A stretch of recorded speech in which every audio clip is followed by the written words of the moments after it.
Greetings, everyone. Let's get dangerous.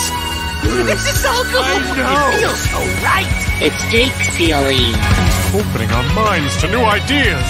Kill him! Who is that guy? Your mama. You just made the list. Oh, wait, you're serious? Let me laugh even harder. It's all in fantasy. Please of the ranks. Sure, we talk about it all the time. Really? No, burn.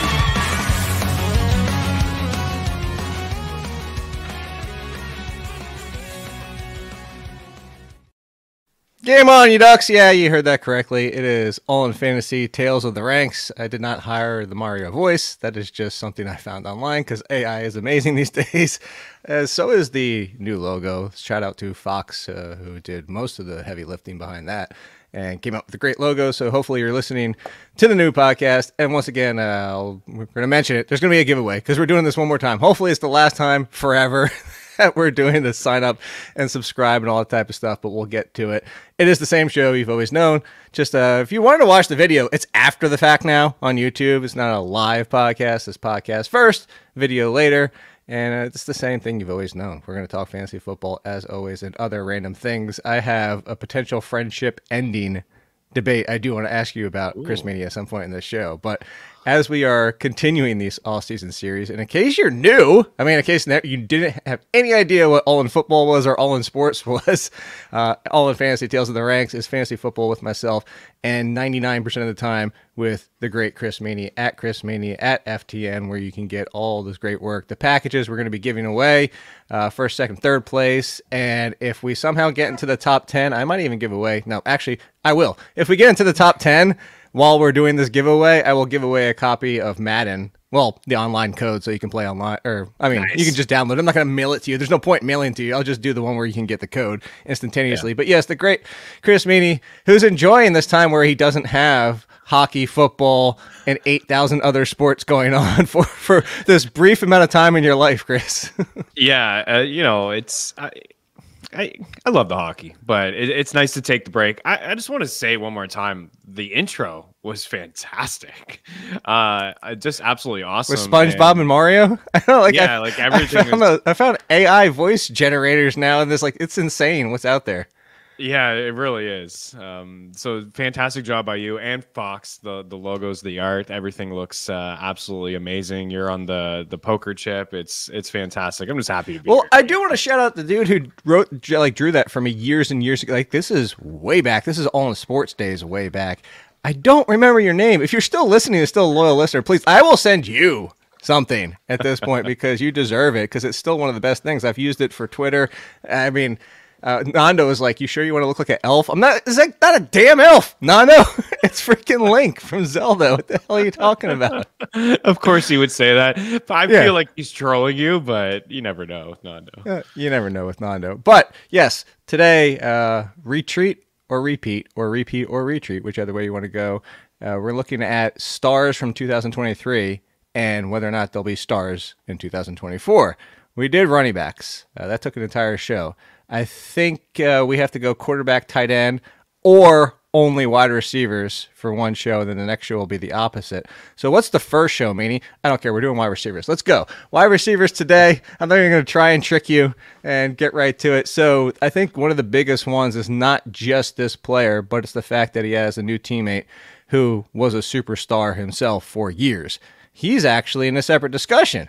If we were doing that show, we'd be calling it bonus life or game over. Is he going to rebound and he has a little bit left, or is it done? This is the end. The end is finally here because these new teammates are Nico Collins and Stefon Diggs. Stefon Diggs, the second half of the last season, was pretty miserable. There's been a lot of talk of whether it's Joe Brady taking over the play calling, whether it's Diggs lost a step himself. Actually, there was just a report recently talking about he lost that top gear in the speed downfield, and there's some concern about that.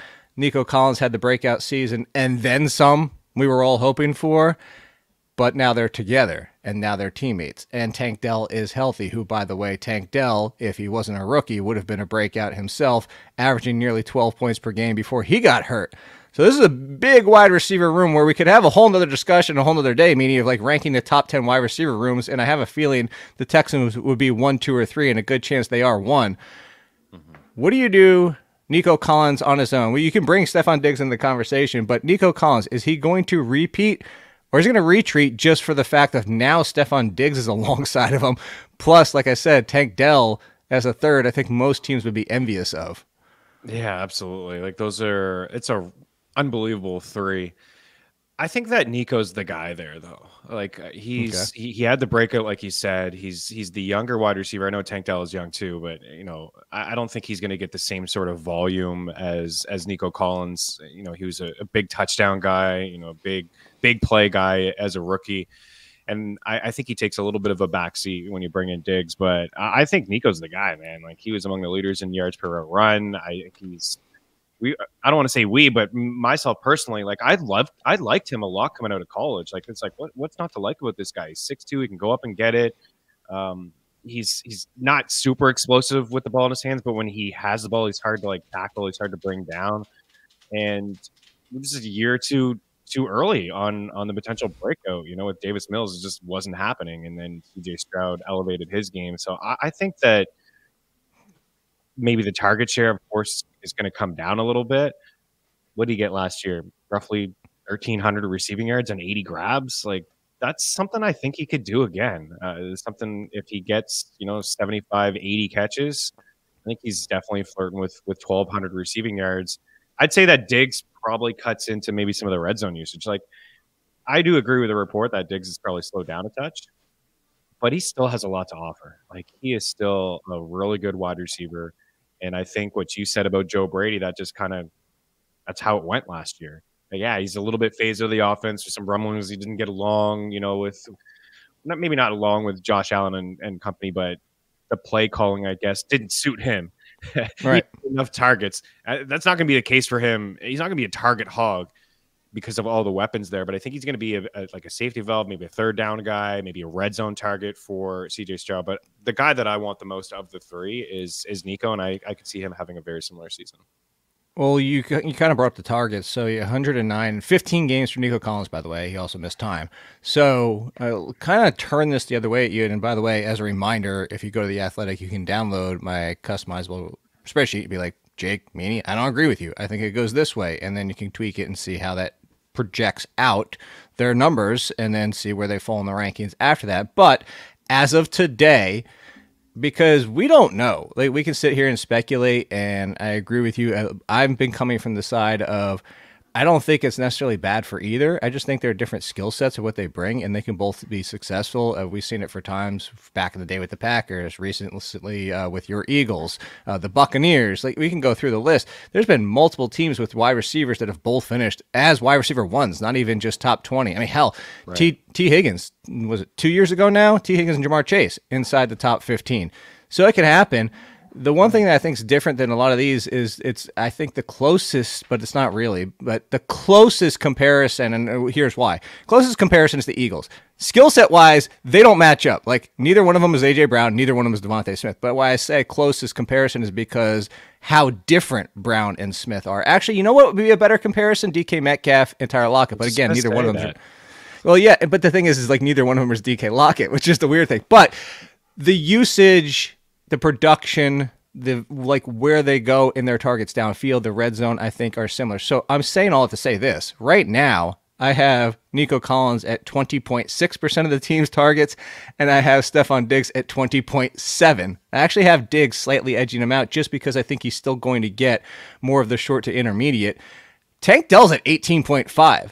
There's not a lot going to the backfield. This isn't a backfield. Like we did see the uptick for Josh Allen. And whether that was offensive coordinator change or whatever it is, I think it could reel back in a little bit, especially when CJ Stroud. I said Josh Allen because we're talking about the Bills. CJ Stroud doesn't need to throw to this backfield that much. I know they have Joe Mixon, but Joe Mixon was never like a super high target guy. He's a good pass catcher, but he's not elite. And then the tight end, I actually think that's where the biggest issue is I have 0 of Dalton Schultz. I'm going to continue to have 0 Dalton Schultz. I think he's the biggest loser in this because I think bring up the Bengals. How many years were like, you said it yesterday, well, now, depending on when you're listening to this, we were on Sirius XM, and you're like, how long have the Bengals been trying to do this with Irv Smith? And what's the one that was good for CJ Uzomah? It was good for like Uzomah had a good season. Yeah, but it's not just used in that kind of offense, and that's where I could see the downtick. So do you think those are fair numbers, just to throw those off? About 20.5, about 20.5, 18.5, and by the way, Dalton Schultz is 10.5. Do you think those are fair? I do, yeah, and I think it's going to be hard to predict, what days Tank Dell has games, I think. I think, it's Nico and Diggs 1 and 2, like 1A, 1B, like you alluded to, with these other teams that have 2 elite wide receivers, and they can have wide receiver 1 weeks at the same time. And then Tank Dell's that guy. It's like, he had 5 for 75 and 2 touchdowns, but the previous week he just had like 2 grabs and 34 yards. I'm looking at our projections, and pretty similar to yours as well. Like we have Diggs for 121 targets. We have Tank Dell for 112 and Nico at 111. I don't agree with that. That's the difference. So I have essentially Diggs, if you round up, actually, if you do proper rounding, it's Diggs 123, Nico Collins 123, Tank Dell 110. So not that far off, and Diggs and Dell, the biggest difference is that seems that kind more of spread. So that's what ends up happening is Diggs has a few more receptions, fewer yards, and then 1 fewer touchdown. So they're in the same ballpark, but all that being said, and this is where I say, if you disagree with us, you're like, no, Nico's going to get 25, Diggs is washed, he's getting 18. You can go play with it. But as that stands, that still has Nico Collins as 11th. So I'm with you. I think he can repeat. I do think there's more risk than there would have been if there was no Stefon Diggs. Sure. So, you know what? I didn't have him on the list. Do you want to throw that in there? Tank Dell's obviously retreat, right? Unless Diggs gets hurt. Like, there's no way he's going to average 12 points per game with these 2 and being the third option.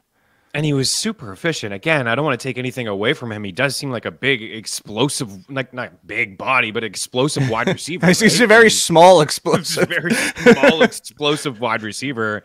And, 7 touchdowns last year in a limited role. It's like you packed like 20 pounds of C4 in an M80, like basically. I know.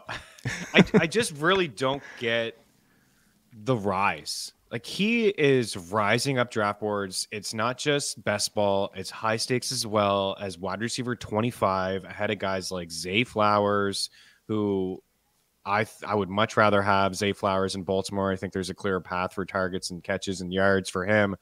T. Higgins, DK Metcalf. Like, I saw him go ahead of DK Metcalf. Like, it's just too much. It's a nice player. It's a nice team. We like CJ Stroud. We're seeing the... Like, well, let me try to make the offense. argument. Let me try for them. Let me paint the picture this way and say, you know what, Meanie? I can promise you right now that Stefon Diggs is second half Adam Thielen. Hell, second half Stefon Diggs, honestly. He's done. He can't separate anymore. He's 100% washed. What we saw in the second half of the season is what we will see the entire year in 2024. Where would you rank Tank Dell if that was the news and facts you were given? Because, again, we're playing a game here. I don't think either of us believes this, but let's make our best case scenario for Tank Dell. If you knew that, where would you rank Tank Dell? Would he not be top 20? No. What we're saying that Diggs is just completely gone. Like, he's still on the roster. We're assuming he's going to be on the roster. He's not separating. He looks a little dust. He's 700 yards and 4 touchdowns. Yeah, I think that's like a similar line that Dell could do. So I wouldn't move him up. I wouldn't get too crazy. Maybe he stays as way. Well, you would move him up on ours, but not from where people are taking. Yeah, no, not from where. Like, he'd be a low end wide receiver 2 then, or a high end 3. I think at that point, if there was no Diggs, we would be just talking about both of these guys being top 15 guys probably. But again, I think we're both in agreement. Like, Nico's the guy that we want. We like. You got him projected as wide receiver 11. Diggs is the guy that's moving down, like wide receiver 23, and Tank Dell is wide receiver 25. Like, to me, it's really a no-brainer. I would pick Diggs over Dell, and I'm just not looking too much into how it finished last season at the end of the year for him. I'm with you. If I told you there was no Diggs, if this trade never happened, would you take Dell or T. Higgins?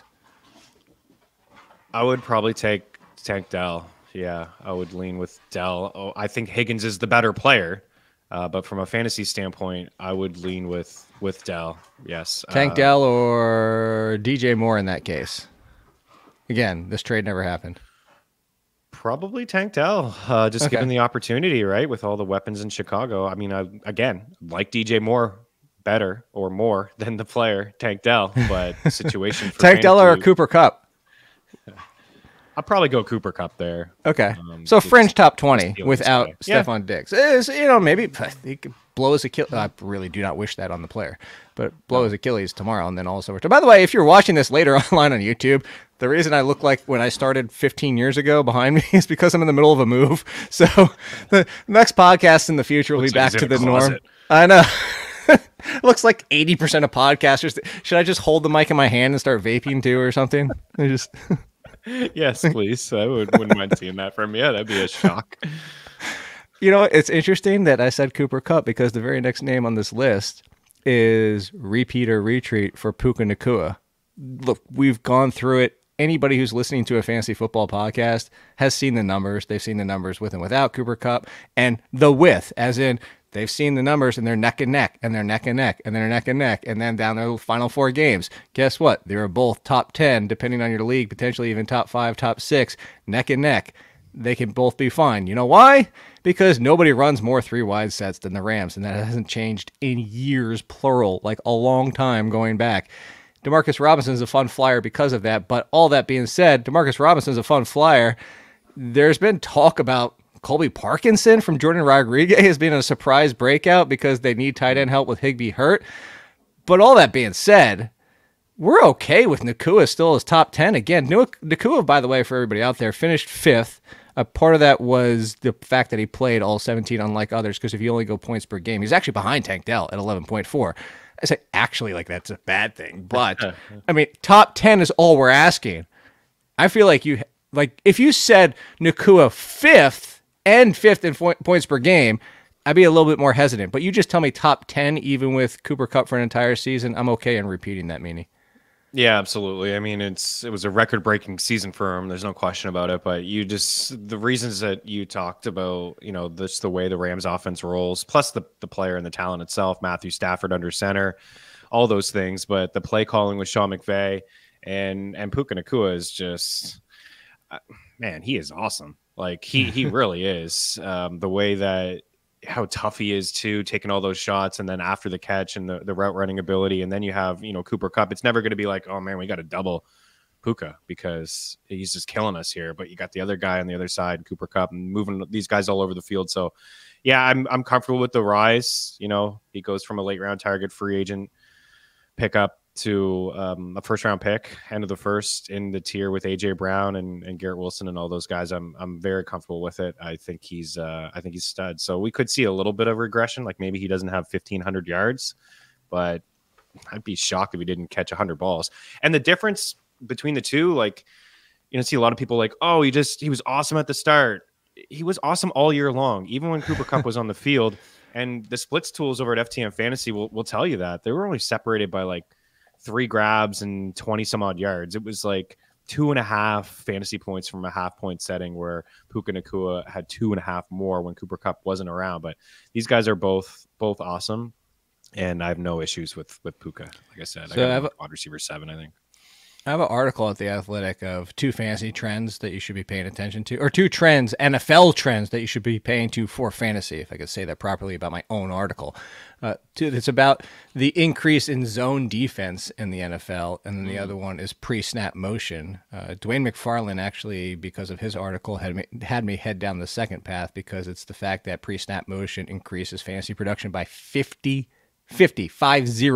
for fantasy, for wide receivers.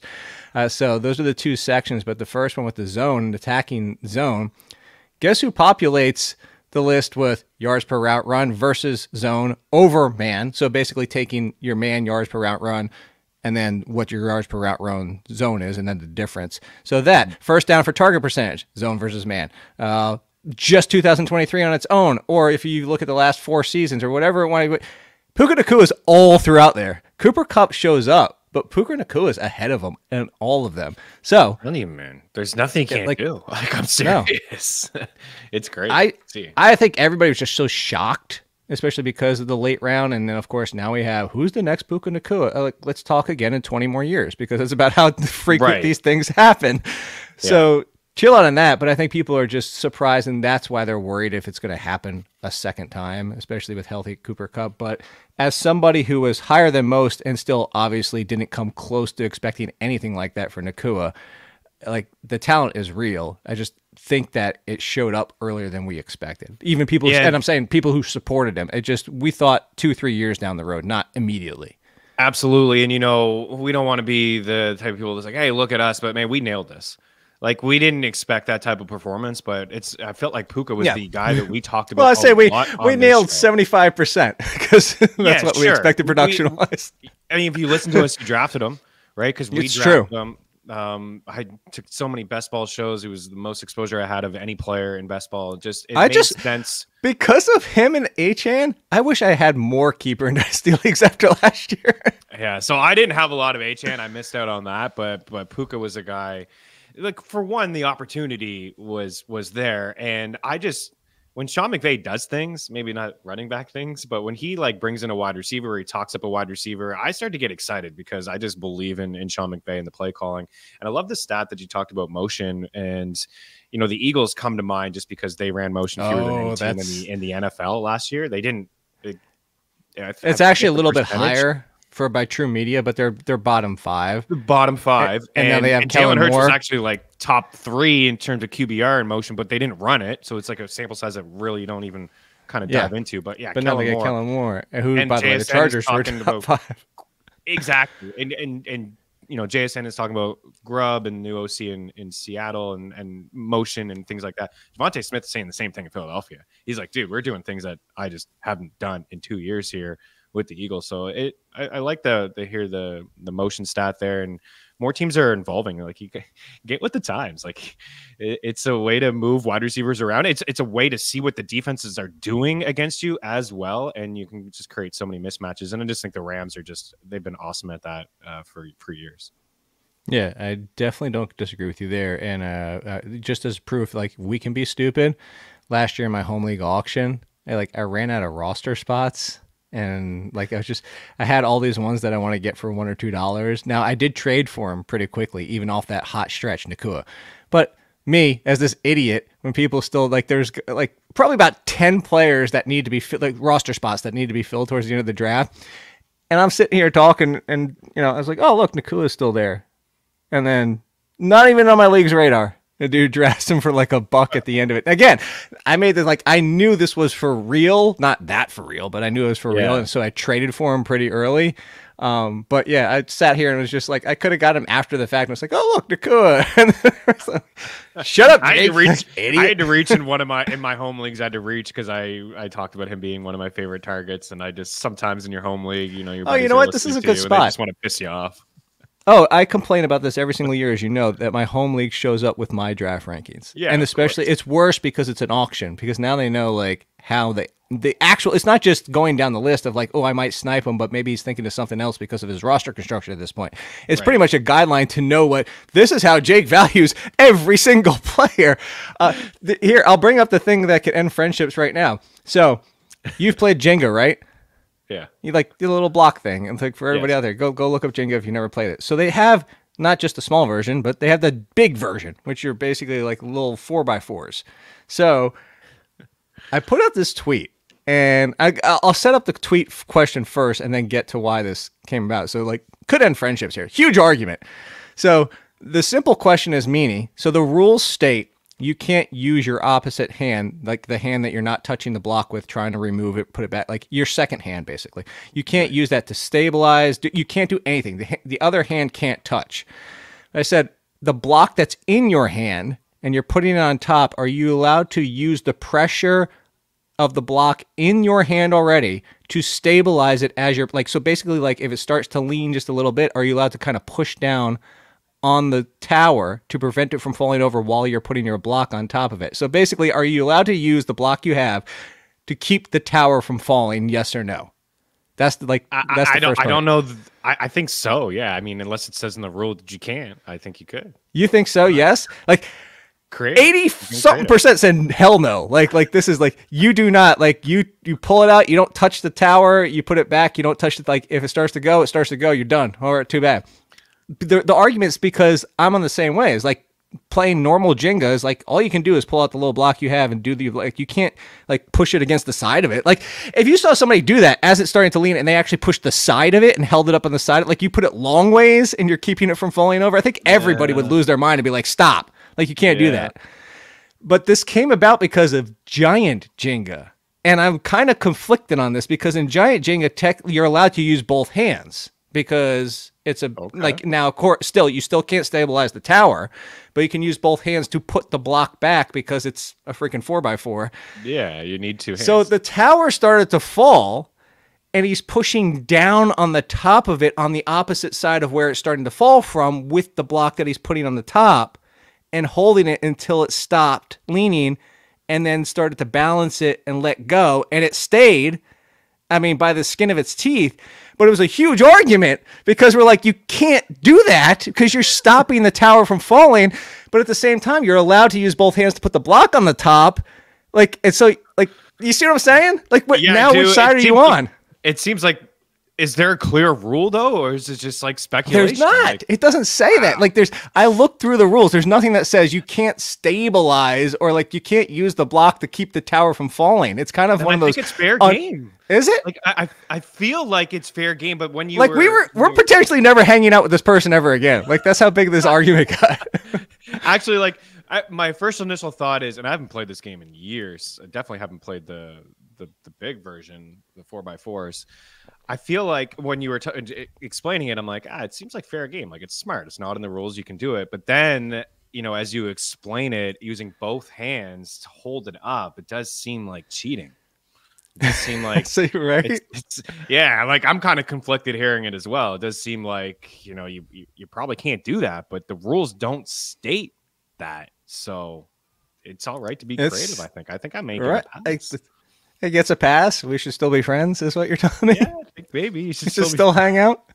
Still hang out. Yeah, maybe just not play the game anymore. Or I'm curious. Create your own rules. Well, that like Uno. Yeah, like that's a yeah. So that's a Uno. You can get angry people back. Uno.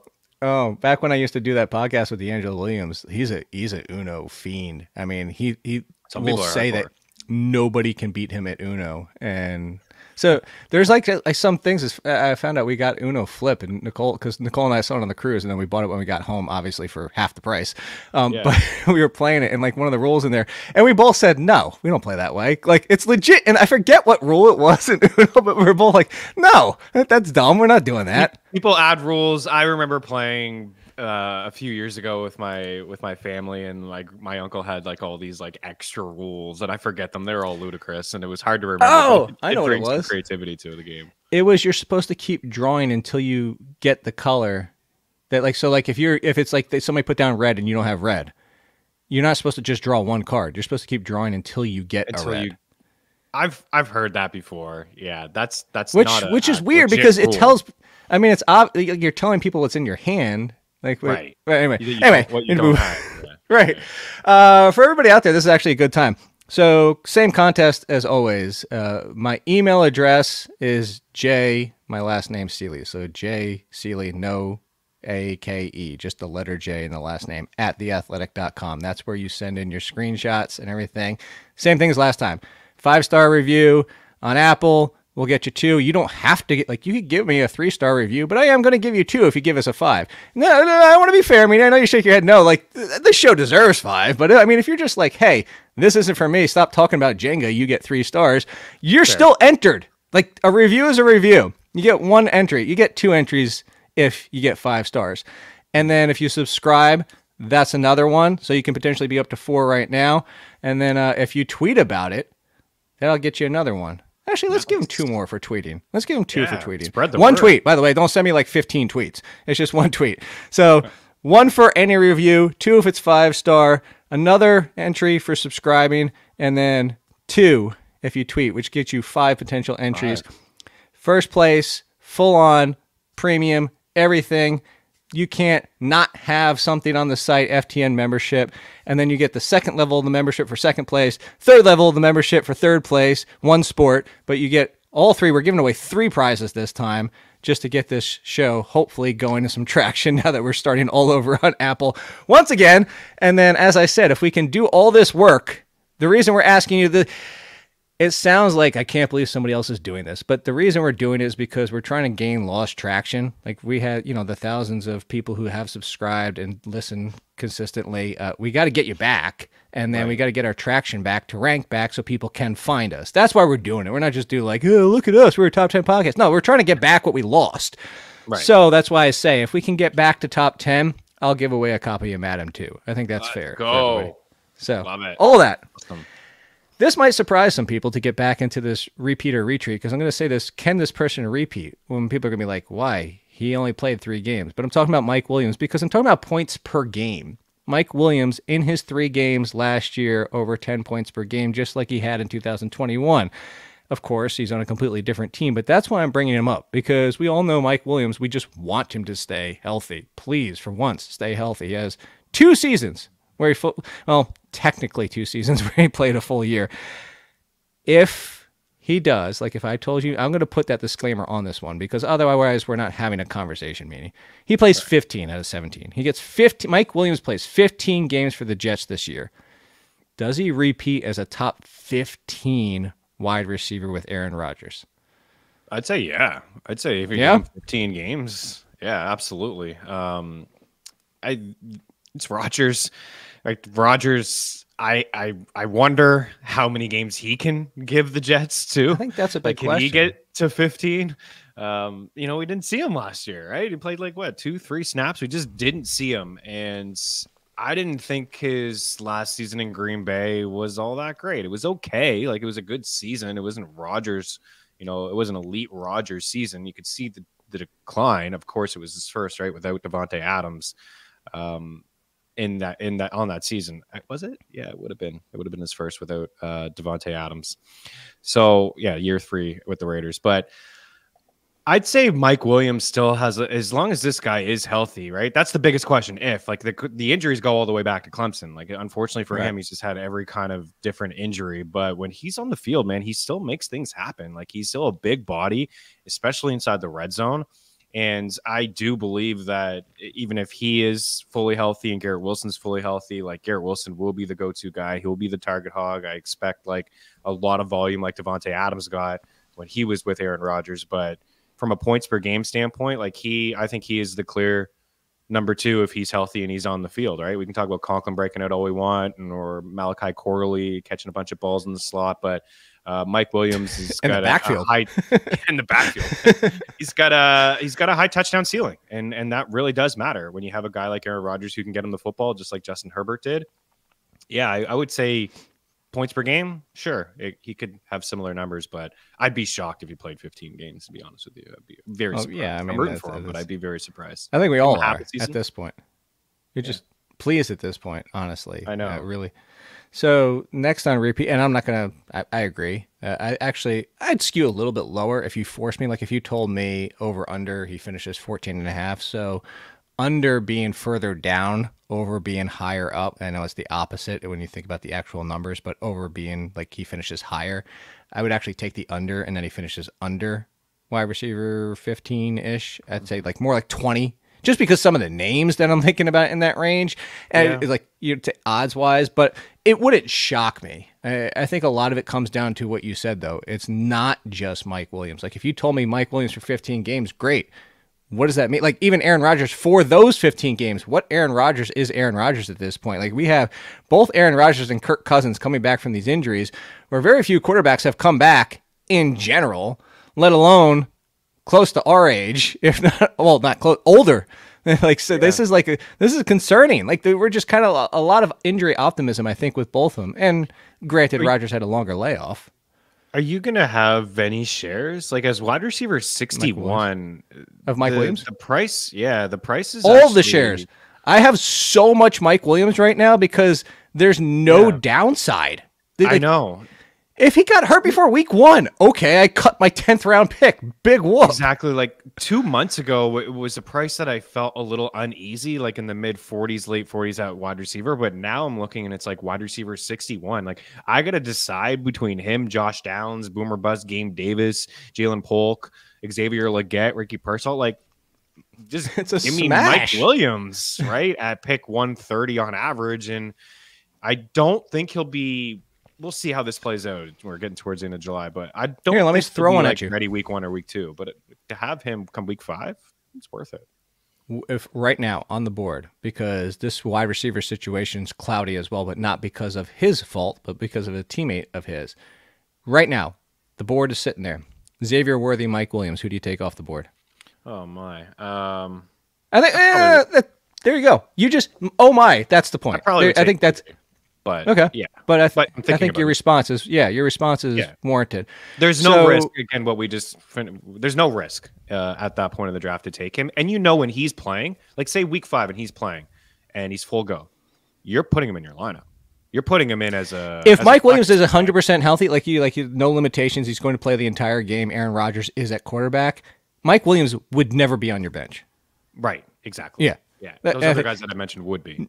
He would not, to throw out a double negative, be ranked consistently, consensus, whatever, at top 30 wide receiver those weeks. Right. Yep. All right. So you brought up his name in this whole discourse, and Aaron Rodgers, former wide receiver who is a former Packer at this point. I'm going to actually skew this question a different way, because people might not realize, at least according to drafts, it doesn't seem, and I know there's part of the reason, but they don't seem to know that Davante Adams was wide receiver 11 last year. Davante Adams was wide receiver 18 in fantasy points per game. By the way, Davante Adams last year in targets was number 2, only behind CeeDee Lamb with 175 targets. Now, I was saying that tongue-in-cheek because I understand why he's not going as a fringe wide receiver 1, because who the hell is the quarterback? And I think we kind of had this discussion a few weeks ago on the quote-unquote old podcast, but if I told everybody Gardner Minshew plays 17 games, is the starting quarterback the entire year, people would probably still draft Davante Adams as a fringe wide receiver 1, because there's going to be some terrible weeks. But Gardner Minshew at quarterback for fantasy purposes, we're okay with it. I think the scared part of this is Aiden O'Connell being the quarterback and Aiden O'Connell keeping the job, because Aiden O'Connell would throw his way, but he kind of wouldn't always just throw his way. Sometimes it'd be like, you know what? I'm going to kind of look at Jacoby. You know what? Aiden O'Connell kind of felt a little bit like Sam Howell at times. It's like he just forgot to throw some people's ways. And it's just because of Aiden O'Connell. And then you've brought this up before. How about having a game where you don't even attempt 10 passes? Like this is just, or complete 10 passes. Like you can't do this. So Davante Adams, I think, is an obvious retreat from wide receiver 11. But now I'm turning this question into a different one, meaning how far is the retreat? Does the retreat fall outside the top 20? I don't think so. I still think he has top 15 upside, wide receiver 1 upside. I mean, we all know, everyone listening, watching later, Davante Adams is still arguably the best wide receiver in football. That's how I feel. I still feel like he is so smooth in his route running ability. You got to find a way to get him the ball. And there's some big target games. I'm looking at the game log. There's a game at the end of the season where he had 21 targets. My goodness. 13 grabs, 12 targets, 10 targets, 13, but only catching half of them. Dude gets 21 targets, he has 13 grabs. It's okay, it probably wasn't on him that he didn't catch. No, that's because only 13 of them were even close to being catchable. Against the Jets, 13 targets, 6 grabs. Miami, 13 targets, 7 grabs. So, I believe that Minshew will win the job. I think that the Raiders will go into the season thinking he gives us the best chance to win football games. Our defense is pretty decent. Our offensive line is pretty decent. There's a new head coach in Antonio Pierce, but he probably wants to win football games too. And he'll see that Gardner Minshew gives him the best chance. But if Minshew struggles at any point, they may, as an organization, say, okay, we give O'Connell one more go here and see what he has to offer. But at the end of the day, this team is dead. We're going to be taking a new quarterback next year, regardless, whether it's drafting one or signing Dak or something. But I'd say a touch of a retreat, I guess, on the targets, because I actually do believe that they'll run the football a little bit more. But I still think he's a good discount. And if you can get him as your wide receiver 2, depending on how you want to build your roster, if he does fall to the 3rd round, he's your wide receiver 2. I think that's a big one. I do too. And I think Davante Adams, underlying this for other wide receivers, I just want to bring this up. And granted, it was year 3, but year 2 was the opportunity of, again, I'm not saying Quentin Johnson's going to be him. I'm not saying Jackson Smith and Jigga is going to be him. I'm not saying Marvin Mims is going to be. I just want to, do you remember 2015 Oh, Do you remember Jordy Nelson got hurt? That guy, I always remember that because that was Jordy Nelson, Des Bryant. And I'm like, well, there's so much for going wide receiver to start that year. Like, yay, they're both hurt. And Nelson got hurt, didn't even play the season, and everybody's like, it's Devontae Adams' time to shine. The leading wide receiver was James Jones that year, and then everybody was like, well, Devontae Adams is not going to be any good. He sucks. It was his opportunity, all that hype. And then what happened in 2016? 75 for 997 and 12 touchdowns, and that started his string of 3 straight seasons with double-digit touchdowns, and he's Devontae Adams that we now know. I just want to point that out as a sidebar to say, like, we're talking, and what made me think of that, you said one of the best, if not the best wide receivers in the NFL right now. This was somebody who people were burying his career in year 2 because he didn't take off in year 2. Yeah, and I was in on those tough years, like that sophomore season, the breakout campaign I was in, and I think the fantasy community was as well, if I remember correctly. He was like wide receiver 22, 24, and he was a bust. And then the breakout happened, and then I remember I showed it to a guy, Drew Livingstone, who worked with us at FNTSY. I remember having Devontae Adams like a wide receiver 1, and he was just like, man, Meanie, like everyone hates you and Devontae Adams. They're just trashing you and Adams in all of the YouTube comments because everybody was so locked in on that bust season. And they just didn't think he was a good player, but it just, like you said, sometimes it takes time. And now look at him, right? I mean, he is a polished wide receiver. His route running is unbelievable. This guy is open all the time. Find a way to get him the ball. No, you don't watch the show Receiver, but he was pretty pissed off on the quarterback play last year, right? Jimmy Garoppolo throwing like suicide passes to him and things like that, right? Yeah, he is. He a Las Vegas guy, he wanted to go play with his buddy Derek Carr, and that only lasted a year, but that was a really good season for him. Find a way to get him the ball, and the best way to do so for Antonio Pierce is to have Gardner Minshew under center. And we saw what he did with Michael Pittman, or what he did with A.J. Brown or Devontae Smith in a limited sample size when he had to fill in for Jalen Hurts. So I think it would be beneficial. I just you brought up the Derek Carr thing. Going to be Gardner Minshew. Real quickly before we move past this, if I told you a wide receiver gets 80 targets, you'd probably be like, hey, you know what? That's somebody I could see as a wide receiver 4, right? Like, how about the fact that 2022 with Derek Carr, 80 targets, Devontae Adams did not catch. I just want to let that sink in for a second. 80, and I told you somebody had a stat line of 80, 0 for 0 for 0, didn't get a sing. He had 180 targets and 100 receptions with Derek Carr. It's not like he's been a 75% reception guy. So, don't overreact to it. The quarterback situation's worse, and there's no question about it, but don't go too crazy. Last one, and we're going to have to save some of these wide receivers for the next show, which we're going to continue this, actually finish this with some tight ends, quarterbacks, and a few wide receivers sprinkled in, and then the following podcast coming up as we head into draft season. Bonus life or game over. We're going to do the opposite. Busts that, hey, can they have final life here? Last one, his former team, Jayden Reed. Jayden Reed had the best receiving season, the best season for Packers wide receivers. And I find this one interesting because Emery was actually texting. Emery Hunt, the great Emery Hunt, who I think is the best scout in the business. The guy profiles over 1,000 players. Like people are like, let's be honest. Emery, maybe save yourself a little time. I know you're like, hey, you're watching the UFL and the CFL and all this stuff. It's like, hey, go check out my draft kit. I cover this guy, which is a great side piece, but at the same time, it's like some people are just, that's not for some people. Maybe he needs 2 different guides. He needs the guide for the average NFL fan, and then the guide for the psychopaths like us. That's what you need. You need the 2 guides. But anyway, he was super high on Dontavian Wicks, higher than I was. Actually, I was only looking at as much film as I did 2 years ago because Emery was so high on Dontavian Wicks that before I finished my list, I was like, maybe I need to watch more. Like when Emery has an outlier, even the opposite direction, like he's super low on somebody, I sit there and go like, I need to go watch more. Man, we don't always agree. To go way back, talking about Joe Mixon. We didn't agree on Joe Mixon. I still tell him that all the time because I'm like, haha, I was right on Joe Mixon. So like, it's maybe 1 in 100 times. It's basically the Puka Nacua of getting arguments with Emery. I'm saying all this to say is because people are on Dontavian Wicks all of a sudden. And they're like, oh, he's the one. Forget Christian Watson. Forget Jayden Reed. Let's talk about Wicks and what he could be. And I'm not saying Wicks can't be. But if you knew everybody was healthy as of today, Watson, Reed, Dobbs, who's just more and more getting Wally Pipp down this lineup, Wicks, the tight ends, Like, I just feel if everybody's healthy, you can have a favorite. But this Green Bay Packers team is my definition of buy the cake, Jordan Love, and not the icing, because it might not be any as top 25 wide receivers, and yet Jordan Love still finishes as a top 10 quarterback because they're all so good. I gave you some love on the Sirius show this week with that quote, and I brought you up for Mr. Jordan Love because I am all in on Love. I've taken him in a lot of spots and some Sirius drafts, Independence Day Invitational, Best Ball, whatever it is that we're broadcasting on Sirius. I made him a target, and I don't like to.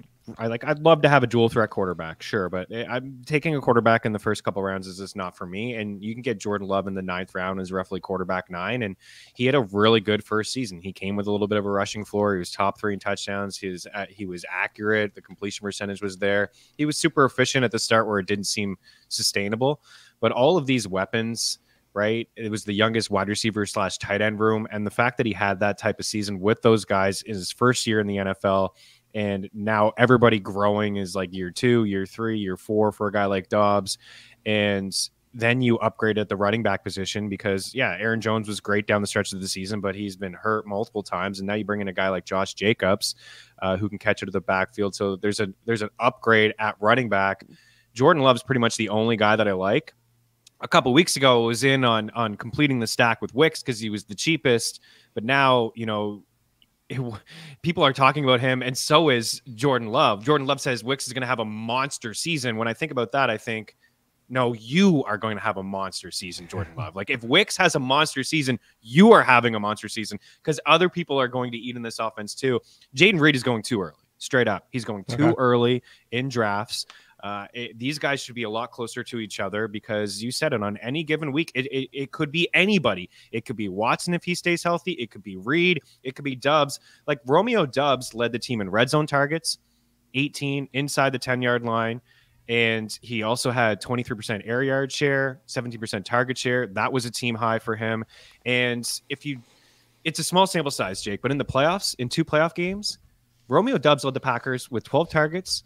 And he had over 200 yards. He had 10 catches and a touchdown. No other player, including tight ends, came close to that. Reed, Watson, Wicks, these guys all averaged like sub 5 fantasy points in those 2 playoff games. Like, let's also not forget about Romeo Doubs. Like, that's part of why I'm bringing him up, because it's not as easy as Reed's the guy, Watson's the guy, Wicks is going to get some touches, those tight ends are going to get touches, Jacobs is going to get the ball, he's going to catch balls out of the backfield. Like, this is just a mess for fantasy. This is a really good situation for Jordan Love. So I'm kind of out on all the weapons and just take the cheaper one. And I like where Doubs is going is like roughly wide receiver 50. And I think the biggest example and the biggest telltale sign from this is when we had the 2 injuries to this wide receiver room. There was no Watson, obviously, but Reed also got banged up. And if everybody doesn't remember, let's go back to Bo Melton being a thing. Bo Melton had that 3-game stretch filling in, and all of a sudden, and Wicks showed up too, popped up as well. But there was talk about, well, Bo Melton, maybe he's... And I think this is more telling of what we were talking about. It's not saying that Wicks doesn't have the potential to be the most talented wide receiver on this team. I've said that. Like, I think that's a possibility. Sure. Could Reed be the guy? He's their version of Deebo Samuel getting carries out of the backfield. But again, it's not obviously the Deebo Samuel of 700 rushing yards, but you get the point. Like, they all have their arguments. Christian Watson, freak talent, could stay healthy, could be Mike Williams for them. The thing is like, could be. Like, and what's the one answer we do know? Who's the quarterback? Hell, 2 tight ends, both talented. Arguably, in my opinion, Kraft was the better receiver. Not that Musgrave is bad, but the better, like, go back to what I keep bringing up all the time about O.J. Howard and Cameron Brate with the Buccaneers. O.J. Howard was a mismatch in the passing game. He was dominant at times in the passing game. But because Brate was also a good pass catcher and O.J. Howard was the better blocker, it killed O.J. Howard and actually ended up killing both of them, which I could see that happening with Musgrave and Kraft. Hell, same. They might just alternate the position, because are they really going to run 2 wide with this wide receiver room? This is nuts. So and Jordan Love is the answer. Yeah, he is the answer. And like, Musgrave was great, and then he got hurt, and then Kraft was great, right? And it's like, but together, are they both going to be great? No, it's going to be. How really, insane is really this tough that to we're finish talking it about a team that's 4 to 5 wide receivers deep, 2 tight ends deep, and it's all after Aaron Rodgers is gone. I know it really is. Like, we chatted on XM about like Mercedes Lewis being the only first round player he threw a touchdown pass to. They just ignore the position altogether, and then they leave. And it's like, well, they drafted Watson. He played 1 year with Watson, but Jaden Reed, right? And then Wicks, and getting all these weapons and really focusing on the offensive side of the football, really helping out a young quarterback like Jordan Love. And man, he looks calm, cool, collected under the pocket. There's a lot to like about him. So next show, we're going to continue this. A few more wide receivers, repeat or retreat, and then talk about these quarterbacks. Oh, by the way, that Jordan Love guy, probably going to be on that episode. And I think you might know the answer as of today. Also, the answer to be and how do you get a potential copy of Madden, free memberships to FTN, and all that kind of good stuff is make sure you are following the show.